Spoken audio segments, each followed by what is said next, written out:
Hello, ಎಲ್ಲರಿಗೂ ನಮಸ್ಕಾರ. ನನ್ನ ಕಾಲ್ಪನಿಕ ಕಥಾಲೋಕ ಯೂಟ್ಯೂಬ್ ಚಾನಲ್ಗೆ ಸ್ವಾಗತ. ಇನ್ನು ಯಾರೆಲ್ಲ ಸಬ್ಸ್ಕ್ರೈಬ್ ಆಗಿದ್ದು ಬೇಗ ಬೇಗ ಸಬ್ಸ್ಕ್ರೈಬ್ ಆಗಿ, ಹಾಗೆ ಮುಂದಿನ ಅಪ್ಡೇಟ್ಸ್ಗಳಿಗಾಗಿ ಬೆಲ್ ಐಕಾನ್ ಅನ್ನು ಒತ್ತುವುದು ಮರೆಯದು. ಶೇರ್ ಕಮೆಂಟ್ ಮಾಡೋದು ಮರೆಯದು. ಪ್ರೀತಿ ಕುರುಡು ಎನ್ನುವುದು ಸಮರ್ಥ್ ಜೀವನದಲ್ಲೂ ಸತ್ಯ ಆಗ್ಬಿಟ್ಟಿತ್ತು. ತಾನೆಷ್ಟು ಪ್ರೀತಿಯನ್ನು ಧಾರೆ ಎರೆದ್ರೂ ಕುಮುದ ಕಕ್ಕಿದ್ದು ಮಾತ್ರ ವಿಷವೇ ಸರಿ. ಅವಳಿಗೆ ಸತ್ಯವಾದ ಪ್ರೀತಿಯ ಅರಿವಿಲ್ಲ. ಪ್ರೀತಿ ಅಂದರೆ ಬರೀ ಆಕರ್ಷಣೆ ಅಂತ ತಿಳಿದ್ಬಿಟ್ಟಿದ್ದಾಳೆ. ಅವಳನ್ನು ಬದಲು ಮಾಡಲು ಹೋದ ಹುಡುಗನೀಗ ಸೇರಿದ್ದು ಮಾತ್ರ ಆಸ್ಪತ್ರೆಗೆ. ಆಪರೇಷನ್ ಥಿಯೇಟರ್ ಒಳಗಡೆ ಅವನ ಮೈಗೇರಿದ ವಿಷ ತೆರೆಯುವ ಸಾಹಸಕ್ಕಿಳಿದಿದ್ರು ವೈದ್ಯರು. ಓಡೋಡಿ ಬಂದಿದ್ರು BGM3. ಈತ OT ಮುಂದೆ ಕೈಕಟ್ಟಿ ನಿಂತು ಬಿಟ್ಟಿದ್ದ ಯುವ. ಅವನ ಪಕ್ಕ ನಿಂತಿದ್ದ ಜಾನು ಕಣ್ಣಲ್ಲೂ ನೀರು. ಮಗ ವೀರ್ ಪಾಪ ಕೂತಲ್ಲೇ ನಿದ್ರಿಸಿಬಿಟ್ಟಿದ್ದ. ಊಟಕ್ಕೆಂದು ಹೋದವರು ಹೋಟೆಲ್ ಬದಲು ಸೇರಿದ್ದು ಆಸ್ಪತ್ರೆಗೆ. ಯುವ, ಏನಾಯ್ತು ಸಮರ್ಥ್ಗೆ? ಗೌರವ್ ಗಾಬರಿಯಿಂದಲೇ ವಿಚಾರಿಸಿದ್ದ. ಅವನಿಗೇನು ಗೊತ್ತಿಲ್ವಲ್ಲ ಇದೆಲ್ಲ ಕುಮುದ ಕೆಲಸ ಅಂತ. ಅದರಲ್ಲೂ ಅವನಿಗೇನು ಗೊತ್ತು ಅವಳು ಇನ್ನೂ ಅವನ ಮೇಲಿನ ಪ್ರೀತಿ ಪ್ರೇಮ ಬಿಟ್ಟಿಲ್ಲ ಅಂತ. ಗೌರವ್,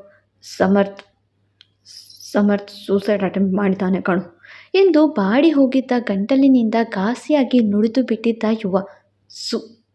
ಸೂಸೈಡ್ ಎಂದು ಇನ್ನಷ್ಟು ಅಚ್ಚರಿಯಾಗಿ ಕೇಳಿದ್ದ BG. ಹೌದು ಕಣು, ಪಾಯ್ಸನ್ ತಗೊಂಡಿದ್ದಾನೆ ಎಂದು ಹಣೆ ಮೇಲೆ ತನ್ನ ಅಂಗೈ ಇಟ್ಕೊಂಡು ತಲೆ ತಗ್ಗಿಸಿ ತಲೆ ಆಡಿಸಿದ್ದ ಯುವ. ಚಂದು ಕಣ್ಣಲ್ಲೂ ನೀರು ಹರಿದು ಬಂದಿತ್ತು. ಆದರೆ ಯಾಕೆ? ಮತ್ತೆ ಅವನಿಂದ ಬಂದ ಪ್ರಶ್ನೆಗೆ ಯುವ ಉತ್ತರಿಸಲೇಬೇಕಾಯಿತು. ಹೇಳೋ, ಯಾಕೆ ನಮ್ಮ ಸಮರ್ಥ್ ಸೂಸೈಡ್ ಮಾಡ್ಕೊಳ್ಳೋದು? ಕೇಳಿದ ಇನ್ನೊಮ್ಮೆ. ಅವನು ಕುಮುದನ ಎಷ್ಟು ಲವ್ ಮಾಡಿದ್ರು ಅವಳು ಮತ್ತೆ ಮತ್ತೆ ಮೋಸ ಮಾಡಿಬಿಟ್ಲು ಕಣೋ ಎಂದು ಹೇಳಿದವನ ಕಣ್ಣಿನಿಂದ ಹನಿಯೊಂದು ಕೆನ್ನೆ ನೋಡಿತ್ತು. ಅವರೆಲ್ಲ ಸ್ನೇಹಿತರಷ್ಟೇ ಅಲ್ಲವಲ್ಲ, ಒಂದು ಕುಟುಂಬದಂತೆ ಜೊತೆಯಾಗಿರೋರು. ಆದರೆ ಆ ಕುಟುಂಬಕ್ಕೆ ಈಗ ಈ ಕುಮುದ ನಾಲಾಯಕ್ಕು ಎನ್ನುವ ವಿಚಾರ ಇವತ್ತು ಕನ್ಫರ್ಮ್ ಆಗಿದೆ ಅಷ್ಟೆ. ಏನು ಮಾಡಿದ್ಲು ಕುಮುದ? ಒಬ್ಬ ಗಂಡಿಕ್ಕಿ ಮುಷ್ಟಿ ಕಟ್ಟಿ ಹೊರಬಂದಿದ್ದ ಕೋಪದ ಧ್ವನಿ ಅವನದು. ಅದು ಎಂದು ಯುವ ಬಾಯಿ ತೆರೆಯುವ ಮುನ್ನವೇ ಅಲ್ಲಿಗೆ ಬಂದ ವೈದ್ಯ Harijit is out of danger ಎಂದು ಸಮಾಧಾನಕರ ವಿಚಾರ ಹೇಳಿ, you can see him after 2 hours ಎಂದು ಯುವನ ಕಡೆ ನೋಡಿ, ಯುವ, ಅವನು ಸೂಸೈಡ್ ಮಾಡ್ಕೊಳ್ಳೋಕ್ಕೆ ಕಾರಣ ಏನು ಎಂದು ಕೇಳಿದರು. ಅವರು ಯುವನ ಫ್ಯಾಮಿಲಿ ಡಾಕ್ಟರ್ ಅಲ್ವಾ, ಅದೇ ಕಾರಣಕ್ಕೆ ಈ ವಿಚಾರ ಬೇರೆಲ್ಲೂ ಲೀಕ್ ಆಗಲಿಲ್ಲ. ಹಾಗೆ ಚಿಕಿತ್ಸೆ ಸಮಯೋಚಿತವಾಗಿ ಕೊಟ್ಟು ಸಮೋ ಪ್ರಾಣ ಉಳಿಸಿದ್ರು ಹರಿಜಿತ್. ನನಗೂ ಅಸಲಿ ವಿಚಾರ ಗೊತ್ತಿಲ್ಲ ಡಾಕ್ಟರ್, ಅವನೇ ಹೇಳಬೇಕು ಎಂದ ಯುವ. ಸರಿ, ಅವನನ್ನು ಇನ್ನು 2 ಗಂಟೆ ಬಳಿಕ ಡಿಸ್ಚಾರ್ಜ್ ಮಾಡಿಸ್ಕೊಂಡು ಕರ್ಕೊಂಡು ಹೋಗಿ, 1-2 ದಿನ ಆರಾಮು ಸಿಗಲಿ ಎಂದ ವೈದ್ಯರ ಮಾತಿಗೆ ಒಪ್ಪಿಗೆ ಕೊಟ್ಟರು. ಈ 2 ಗಂಟೆಯಲ್ಲಿ ಯುವ ಎಲ್ಲವನ್ನ ಗೌರವ್ ಬಳಿ ಹೇಳಿದನು. ಆ ಕುಮುದ ಗೌರವ್ ಮೇಲಿನ ವ್ಯಾಮೋಹಕ್ಕೆ, ಚಂದು ಗೌರವ್ನ ದೂರ ಮಾಡೋಕ್ಕೆ ಕೌಶಿಕ್ಗೆ ಚಂದು ಮೇಲೆ ಪ್ರೀತಿ ಎಂದು ತಂತ್ರ ಬಳಸಿದ್ದು, ಅದು ಸರಿ ಹೋಗದಿದ್ದಲ್ಲಿ ಡ್ಯಾರಿ ಹಾಗೂ ನಿಹಾ ಜೊತೆ ಸೇರಿ ಮೆಂಟಲಿ ಟಾರ್ಚರ್ ಕೊಡೋಕ್ಕೆ ಚಸ್ಮಾ ತಂದಿತ್ತು. ಹಾಗೆ ಎಲ್ಲರನ್ನ ನಂಬಿಸೋಕೆ ಸಮ್ಮು ಜೊತೆ ಪ್ರೇಮ ಗೀಮ ಎನ್ನುವ ಎಲ್ಲರನ್ನ ನಂಬಿಸಿದ್ದು. ಎಲ್ಲವನ್ನ ಹೇಳಿದ ಯುವನ ಕೆಂಗಣ್ಣಿನಿಂದ ನೋಡಿದ ಗೌರವ್, ಇಷ್ಟೆಲ್ಲ ಆದರೂ ಯಾಕೆ ನೀವೆಲ್ಲ ನನಗೆ ಏನೊಂದು ಹೇಳಲಿಲ್ಲ ಬಾಯ್ ಎಂದು ಕೇಳಿದ. ಅದು ನಿನ್ನ ತನಕ ಬರೋದಕ್ಕಿಂತ ಮುಂಚೆ ಕುಮುದ ಸರಿ ಹೋದರೆ ಚಂದ ಅಂತ ಸುಮ್ಮನಾದ್ವಿ ಎಂದ ಯುವನ ಮಾತಿಗೆ ಅಸಡ್ಡೆ ತೋರಿದವ. ಅಟ್ಲೀಸ್ಟ್ ಈಗ ಮತ್ತೆ ನನ್ನ ಚಂದು ಮಧ್ಯೆ ಬಿರುಕು ಮೂಡಿಸಿದ್ದು ಅವಳೇ ಅಂತ ಹೇಳಬಹುದಿತ್ತಲ್ವಾ ಎಂದು ಯುವನ ಕಡೆಗೊಮ್ಮೆ ಹಾಗೆ ಚಂದು ಕಡೆಗೊಮ್ಮೆ ಗುರಾಯಿಸಲು, ಅವಳು ಇನ್ಮುಂದಾದರೂ ಬದಲಾಗ್ತಾಳೆ ಅಂತ ತಿಳಿದ್ವಿ ಕಣೋ ಎಂದು ಯುವನೇ ಉತ್ತರಿಸಿದ್ದ.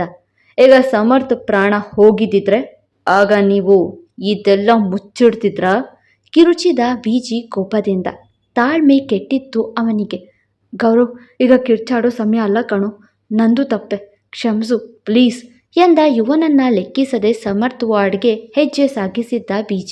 ನಿಜ ಅಲ್ವಾ, ಜೀವ ಹೋಗೋ ತನಕ ಚಾನ್ಸ್ ತಗೊಂಡಿದ್ದು ತಪ್ಪು. ಅಕಸ್ಮಾತ್ ನಮ್ಮ ಸಮ್ಮೂಗೇನಾದರೂ ಆಗಿದ್ದಿದ್ರೆ, ಆಗ ಎಲ್ಲ ತಿಳಿದಿದ್ರೆ ಗೌರವ್ ತಾನೇ ಏನು ಮಾಡೋಕ್ಕಾಗ್ತಿತ್ತು? ಅದೇ ಬೇಚಾರ ಅವನಿಗೆ. ಎಲ್ಲ ಮುಗಿಯೋ ಮುನ್ನ ಹೇಳಲಿಲ್ವಲ್ಲ ಅಂತ. ಸಮ್ಮು ಕೈಗೆ ಗ್ಲೂಕೋಸ್ ಚುಚ್ಚಿದ್ರು, ಬಾಯಿಗೆ ಆಕ್ಸಿಜನ್ ಹಾಕಿದ್ರು. ಎಲ್ಲರಿಗೂ ಒಳ್ಳೆಯದನ್ನೇ ಬಯಸುವ ಒಳ್ಳೆಯ ಹುಡುಗನಿಗೆ ಆ ದೇವರು ಇಂತಹ ಶಿಕ್ಷೆ ಕೊಟ್ಟ ಅಂತ ಬೇಸರಪಟ್ಟ BG. ಯಾರೂ ಇಲ್ಲದ ಸಮಯದಲ್ಲೇ ಅಷ್ಟು ವೀಕ್ ಮೈಂಡ್ ತೋರದವ ಇಂದು ಯಾವಳೋ ಒಬ್ಳು ರಿಜೆಕ್ಟ್ ಮಾಡಿದ್ದಕ್ಕೆ ಪ್ರಾಣತ್ಯಾಗ ಮಾಡೋಕ್ಕೆ ಸಿದ್ಧನಾಗಿದ್ದು ನೋಡಿ ಮುನಿಸು ಅವನಿಗೆ. ಹಾಗೆ ಸಮಯ ಮಧ್ಯರಾತ್ರಿ 3 ಗಂಟೆ ಆಗಲು ಸಮರ್ಥ್ಗೆ ಎಚ್ಚರವಾಗಿತ್ತು. ಮೆಲ್ಲಗೆ ಕಣ್ಣು ಬಿಟ್ಟು ಸುತ್ತ ನೋಡಲು ಬೀಜಿ ನೋವಲ್ಲೂ ಕೋಪದಿಂದ ದುರುಗುಟ್ಟಿದ್ದ. ಮೆಲ್ಲಗೆ ತನ್ನ ಮತ್ತೊಂದು ಕೈ ಬಳಸಿ ಗೌರವ್ ಕೈ ಮೇಲೆ ಕೈ ಸೇರಿಸಿ ಹಾಕಿದ್ದ ಆಕ್ಸಿಜನ್ ತೆರೆದು ಸಾರಿ ಕಣೋ ಎನ್ನಲು ಗೌರವ್ ಕಣ್ಣಲ್ಲಿದ್ದ ನೀರು ಅವನ ಕೈ ಮೇಲೆ ಜಾರಿತ್ತು. ಯಾಕೋ ಈ ಥರ ಮಾಡಿದೆ? ನಾವೆಲ್ಲ ಬೇಡ ಅಲ್ವಾ ನಿನಗೆ? ನಾನು, ಯುವ, ಜಾನು, ಚಂದು ಯಾರೂ ನಿನಗೆ ಕಣ್ಮುಂದೆ ಬರಲಿಲ್ವಾ? ಅವಳು ಯಾರೂ ಬೇಕಿಲ್ದವಳು ನಿನ್ನ ಬೆಲೆ ಗೊತ್ತಿಲ್ಲದೆ ದೂರ ಮಾಡಿದ್ರೆ ನಿನ್ನ ಮೇಲೆ ಇಷ್ಟೊಂದು ಪ್ರೀತಿ ಇಟ್ಟಿರೋ ನಮ್ಮನ್ನು ಬಿಟ್ಟು ಶಾಶ್ವತವಾಗಿ ದೂರ ಹೋಗೋಕ್ಕೆ ಸಿದ್ಧ ಆಗ್ಬಿಟ್ಯಾನೋ ಎಂದು ಪ್ರಶ್ನಿಸಿದರೆ ಸಮ್ಮು ಏನೆಂದು ಉತ್ತರಿಸ್ತಾನೆ.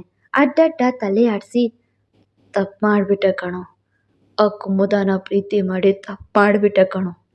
ಅವಳಿಗೆ ನಾನು ಬೇಡ ಅಂತೆ, ನನ್ನ ಜೊತೆ ಆಡಿದ್ದಲ್ಲ ನಾಟಕ ಅಂತೆ. ಅವಳಿನ್ನೂ ನಿನ್ನ ಪ್ರೀತಿ ಮಾಡ್ತಿದ್ದಾಳಂತೆ, ಅವಳಿಗೆ ನಿನ್ನ ಮೇಲಿನ ಮೋಹ ಹೋಗ್ತಿಲ್ವಂತೆ. ಅವಳ ಆಟಕ್ಕೆ ಬಳಸ್ಕೊಂಡ ಬೊಂಬೆ ಅಂತೆ.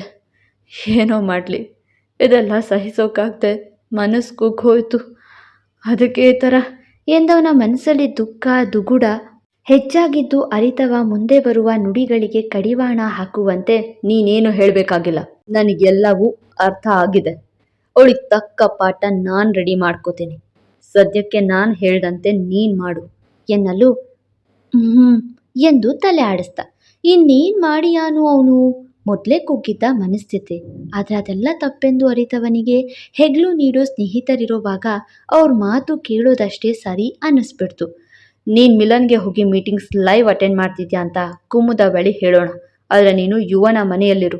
ಇನ್ಯಾವ ಕೆಟ್ಟ ಆಲೋಚನೆ ಕೂಡ ಮಾಡದೇ ಇರಬೇಕು.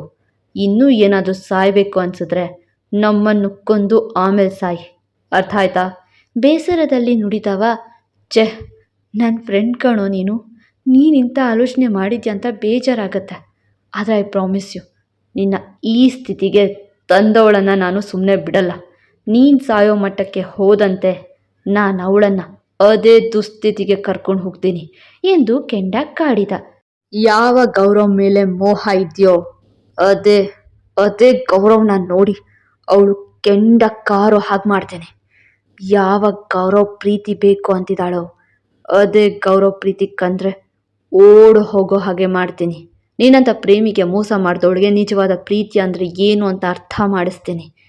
ನಿನ್ನ ಒಳ್ಳೆತನವನ್ನು ನಿರ್ಲಕ್ಷಿಸಿದವಳನ್ನು ಮತ್ತೆ ನಿನ್ನ ಪಾದದ ಬಳಿ ತಂದು ಕೂರಿಸ್ತೀನಿ ಎಂದು ಶಪಥ ಮಾಡಿಬಿಟ್ಟನು ಬೀಜಿ. ಮುಂದೆ ಹಾಗಾದರೆ ಹೇಗೆಲ್ಲ ಅವಳಿಗೆ ಪಾಠ ಕಲಿಸ್ತಾನೆ ನೋಡೋಣ. ಮತ್ತೆ ಸಿಗುವ.